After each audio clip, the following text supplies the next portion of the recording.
Good evening. Here is the world news from BGI TV, Baba Bagide Imon TV. I am yours faithfully, Mori Rebi Lalawa. First are the major headlines for the world news.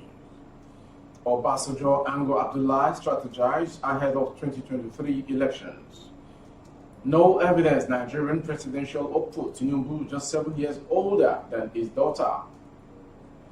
Why Nnamdi Kanu won't be allowed to wear clothes with lion head images, DSS. Fire service cautions Nigerians not to store petrol at home. Father alleges massive cover-up in Sylvester Oromoni's death. Concerning Abdullahi, impunity will thrive if case is swept under carpets. How non-indigenous rule Lagos State since 1999, group tells courts. Terrorism despite tour. Kanu appears in court with Fendi wear. And to foreign stories, Swiss and Austrians drop almost all COVID-19 restrictions. And finally, sport. World Cup qualification non-negotiable. Phoenix says at meeting with Super Eagles. Now to the story in detail. Former President Olusegun Obasanjo and the convener, Northern Elders Forum, Professor Ango Abdullahi have met to deliberate on issues bordering on Nigeria's well-being and also strategize on the success and possible outcome of the 2023 general elections. This was contained in a statement by Obasanjo's Special Assistant on Media, Kehinde Akinyemi, titled 2023. Ango Abdullahi meets Obasanjo says we must strategize for the good of Nigeria on Wednesday.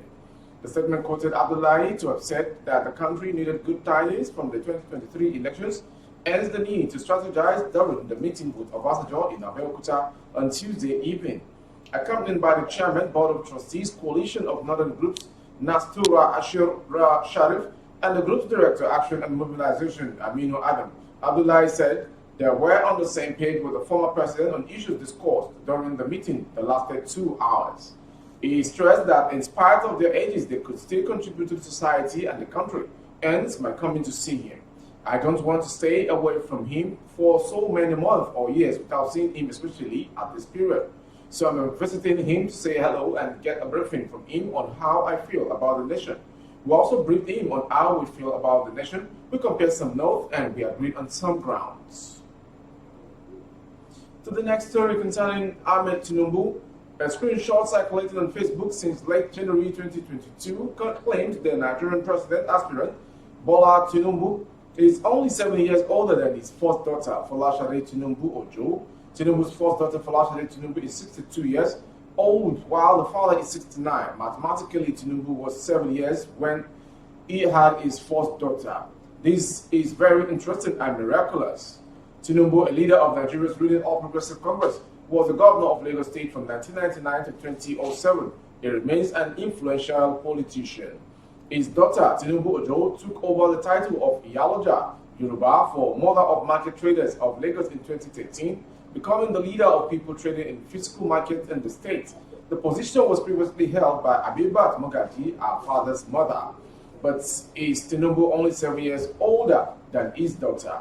Tinubu's age has been a subject of controversy in March 2021 when he celebrated his 69th birthday. Screenshot of a Wikipedia page showing his date of birth as 29th March 1942 started circulating online. That would have made him 79. People inevitably started to claim he had shaved 10 years off his real age. The Wikipedia screenshot and claims that Tinubu was an age cheat were posted on Twitter in response to a better tweet by Lagos Governor Babajide Sanwo-Olu. The controversy resurfaced when he declared that he would run for president next year. Nigeria is set to hold general elections in February 2023. So, in Nnamdi Kanu's case, the State Security Services, SSS, on Wednesday told the Federal High Court in Abuja that Nnamdi Kanu, leader of the proscribed indigenous people of Biafra, IPOB, cannot wear clothes with an ensign of a lion's head.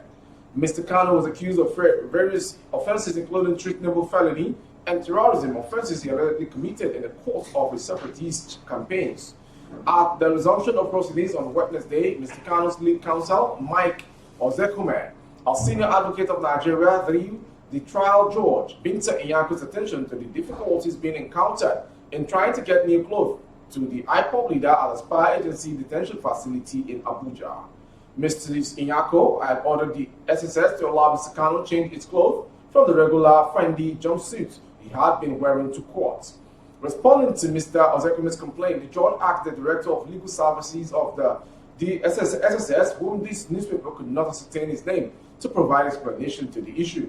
My lord, clothes that were brought for the defendant had lion's head embroidered on them, and the defendant, Mr. Kanu, can't wear clothes with a lion's head, he said. The Secret Services lawyer explained that clothes with lion's head offend the standard operating procedure of the SSS, but Mr. Kanu insisted on donning the Igbo ethnic attire, which carries an insignia of a lion's head, a typical dress worn by IPOB members in Nigeria's southern-eastern region. The IPOB leader is being persecuted on a 15-count amended charge before the Federal High Court in Abuja. He was rearrested last June, reportedly in Kenya, and brought back to Nigeria, an action his lawyers termed extraordinary rendition by the Nigerian government. The federal government filed the amended charges, raising the number of counts from 7 to 15 to incorporate terrorism offenses he allegedly committed through broadcast while he was abroad. The next story coming from the Fire Service. The AG, Controller General Federal Fire Service, FFS, Dr. Karebo Pera Sampson, has cautioned Nigerians against the storage of premium motor spirit PMS, popularly known as petrol, in their homes during the period of scarcity. He gave this advice in a statement by the FFS spokesman, ACF Abraham Paul, on Wednesday. Dr. Karebo said petrol is a highly inflammable liquid which, if not handled carefully, can cause serious fire explosions. Nigerians must resist the temptation of storing PMS in their homes or other confined places due to the current challenge of scarcity, as doing that will endanger their lives and that of others. As we all know, children like to experiment, so storing PMS at home could be putting them at high risk, especially if it is within their reach, Dr. Sampson said. He explained that invariably there is always a risk of a fire outbreak or an explosion if there is a source of ignition nearby, such as a naked flame or an electrical spark. The AG Controller General stressed that Nigerians should avoid any acts which could lead to fire outbreaks in their environments. And to the next story, concerning Oromoni, the father of the late Dowen College student, Sylvester Oromoni Sr., has testified at the coroner's inquest about the circumstances surrounding his son's controversial death, alleging a massive cover-up. Oromoni made the allegation on Tuesday while answering questions on the cross-examination from the counsel to the Lagos State government, Mr. Akin George, in the investigation to unravel the cause of death. We have seen a lot of videos on social media, and you said eloquently that there is a massive cover-up in this case. Who are those who cover up, when and how? The lawyer asked. In response, Oromoni said, there is a massive cover-up, and it is clearly stated in the police report. A magistrate court in Yaba remanded 5 students of Dowen College for 21 days, but after 14 days, the boys were granted bail when the police were not done with their investigations. He said that on the day they released those boys, the courts were not even sitting. I then called the Deputy Commissioner of Police. He told me the same thing and told me to give him some time. Oromoni further testified that when Odumusu called him back, he confirmed that the boys had been released by the court, but he said it came as a surprise to him because they were given 21 days for the investigations and the boys spent just 14 days in detention. The same Commissioner of Police, after some days now, publicly said that at the instance of Mr. Governor, the Attorney General and the Directorate of Public Prosecution, DPP, that there was nothing wrong with the boys, therefore they have released them. The counsel then asked him if he knows the processes involved in the administration of justice regarding children. So some other stories that makes the world story this evening. We're coming with a new one. The National Human Rights Commission, NHRC, has urged relevant agencies to ensure justice in the case involving suspended DCP Abba Kyari, the elsewhere commander of Intelligence Response Team IRT at the Force Intelligence Bureau, FIB, of the Nigerian Police Force. The Deputy Director of Investigation, NHRC, Rickmond Iheme, made the call on Tuesday in Abuja at the sideline of the methodology workshop on police reform audit organized by the Clean Foundation.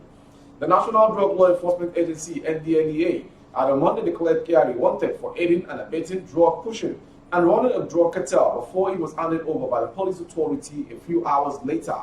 The suspended DCP is also under investigation after the Federal Bureau of Investigation of the United States of America indicted him in the case of fraud involving and Instagram celebrity and internet fraudster Rahman Aziz, aka Osh Poppy. Iheme said that human rights violation and unprofessional conduct in the police force would continue if those found culpable of any infractions are not punished. Back to Lagos State concerning some interesting story. Between 1999 and now, Lagos State have appointed more than 45 non-indigenes of Lagos State as commissioners and special advisors to the detriment of Lagosians who, by law, qualification, and competence are to be given such appointments. In the same vein, Legislative House, both in the federal and states, were given to non-indigenes rather than qualified Lagosians. These and more forms part of a 65-paragraph affidavit sworn by a lawyer, Mr. Adeyemi Onikoro, in a suit by Lagos Advocacy Group LAG before a federal high court, Lagos, seeking to stop those in authority from giving preference to non-indigenes at the detriment of Lagosians from all parts of the states.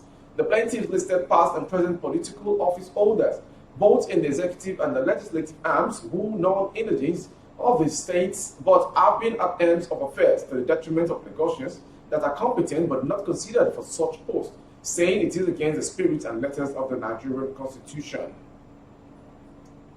Moving further from that story to another one concerning Nnamdi Kanu, the leader of the indigenous people of Biafra, IPOB, Nnamdi Kanu, has appeared before the Federal High Court for the continuation of his trial. The leader also has its Justice Vincent Inyako during the hearing on January 18, ordered that Kanu be allowed to change his clothes, practice his Jewish faith, and have access to family members in the detention facility. The order followed a complaint by the lead defense counsel, Mike Ozekome, saying that his client's fundamental human rights were being breached in custody. Ozekome, who questioned whether the defendant was repatriated with from Kenya had become a uniform. He is worn out psychologically, mentally traumatized, physically humiliated, and debilitated, I beg your pardon. So it is not a fair trial, as Ozekome said. Kanu is facing 15 count amended charges bordering on treasonable felony and terrorism filed by the federal government. From that story, we will go straight to a foreign story. Alpine neighbors Switzerland and Austria on Wednesday became the latest European countries to drop almost of their COVID-19 restrictions despite the virus still circulating strongly.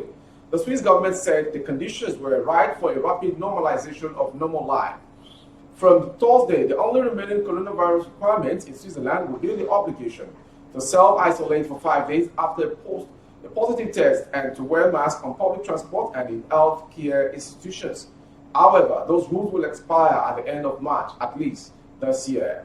The Federal Council took the decision to leave the majority of measures in place to contain the coronavirus pandemic, the government said in a statement. Mask and COVID-19 certificates will no longer be required to enter shops, restaurants, cultural venues, and other public settings and events. Austrian Chancellor Karl Nehammer said the government would drop most measures from March 5th. Only mask wearing in essential shops and public transport will remain compulsory, as well as entry restrictions at hospitals and other places with vulnerable groups, he added. And finally, sports story. President of the Nigerian Football Federation, NFF, Amaju Pinnick, is confident that the Super Eagles will make the 2022 World Cup. Pinnick's comment came during a meeting with the Super Eagles in London on Tuesday evening. Make no mistake, World Cup qualification is non-negotiable. We are putting all our efforts into getting the ticket, he tweeted on his handle. The NFF boss explained that the meeting was a time to introduce the team's new coaching crew to the players and also hold vital talks with the players. We are not going to Qatar to make up the numbers. We are going to give it our best shot. Pinnick also thanked the Minister of Youth and Sports Development, Sunday Dari, for his support in Nigeria's quest to qualify for the World Cup, for ensuring we get the MKO Stadium in Abuja to join in the Zoom call with over 30 members of the national team. His energy is truly infectious, he said. His London trip is the latest in moves to ensure the Super Eagles are in top shape for the World Cup playoff with Ghana. Nigeria will take on their perennial rivals in March, less than 2 months after they crashed out in the Africa Cup of Nations round of 16 against Tunisia. That was the world news from BGI TV. But before we go, a quick recap of the headlines. Obasanjo, Ango, Abdullahi strategize ahead of 2023 elections. No evidence Nigerian presidential hopeful Tinubu just 7 years older than East Otta. Why Nnamdi Kanu won't be allowed to wear clothes with lion head image, DSS. Fire service cautions Nigerians not to store petrol at home. We also brought to you. Father alleges massive cover-up in Sylvester Oromoni's death. Abdullahi, impunity will try if case is swept on the carpets. How non-indigents rule Lagos since 1999, group tells courts. So despite court, Kanu appears in court with Fendi wear. And to foreign story, Swedes and Austrians drop almost all COVID-19 restrictions. And finally, sport. World Cup qualification non-negotiable. Pinnick tells Super Eagles. For more updates on our YouTube channel, the handle is Babagide Imo TV. Kindly subscribe and click on the notification bell to receive our updates. On Facebook, Bagide Imo with Alawiye Adebayo. Please like and follow the page. On Instagram, Bagide Imo _22. For other placement of goods and services, coverage of events and function, the phone number streaming on your screen is the direct number to dial. Thank you for watching. I am Morire Rabi Lalawa. Good evening.